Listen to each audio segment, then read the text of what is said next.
सिंधड़ी मां अव्हांखे ख़बर ॾींदा हलूं फ़क़ीर दिलबहार नुकुर जे रिपोर्ट मुताबिक़ सिंधड़ी लॻे प्राइमरी स्कूल जुमन मरीअ जा 100 खां वधीक ॿार ख़ैराती मिलियल खीमे में कटा विषय तालीम हासिल करण ते मजबूर बणियल। ॻोठणनि पारां स्कूल खे सहूलियतूं फ़राहम करण जो मुतालबो।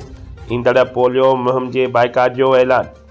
तालका सिंधड़ी जे यूनियन काउंसिल सामारो मोरी जो 2007 खां क़ाइमु government primary school Mahmad Juman Mari जेको 17 साल गुज़रण खां पोइ बि हिन वक़्तु ख़ैरात में मिलियल हिक खीमे में हली रहियो आहे। हिन स्कूल में हिन वक़्तु 105 ॿार दाख़िल आहिनि, जंहिंमें 46 नियाणियूं ऐं 59 छोकिरा शामिल आहिनि जेकी फर्नीचर न हुजण सबबि पट ते कटिया विषय तइलीम हासिल करण ते मजबूर बणियल आहिनि। हिन स्कूल जी न बिल्डिंग आहे, न शागिर्दनि जे वेहण लाइ बेंचूं आहिनि, जॾहिं त उस्तादनि जी पिणु तमामु घणी खोट आहे।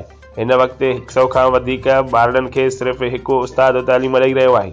ॻोठाणनि मुराद मरी, मिसरी मरी, ॿुढो मरी, ख़ैरमंद मरी, पीरबख्श मरी, रियाज़ मरी ऐं ॿियनि तालीम जे आला अमलदारनि ऐं ॿियनि वसवारनि खे अपील कंदे चयो त असांजे स्कूल महमद जुमन मरीअ खे भला ॿियो कुझु न सही को हिकु कमिरो ऐं हिननि मासूम ॿारनि जे वेहण लाइ बेंचूं ॾिनियूं वञनि त जीअं ही मासूम ईंदड़ सख़्तु गर्मियुनि ऐं बरसातुनि खां महफ़ूज़ रही पंहिंजी तइलीम हासिल करे सघनि।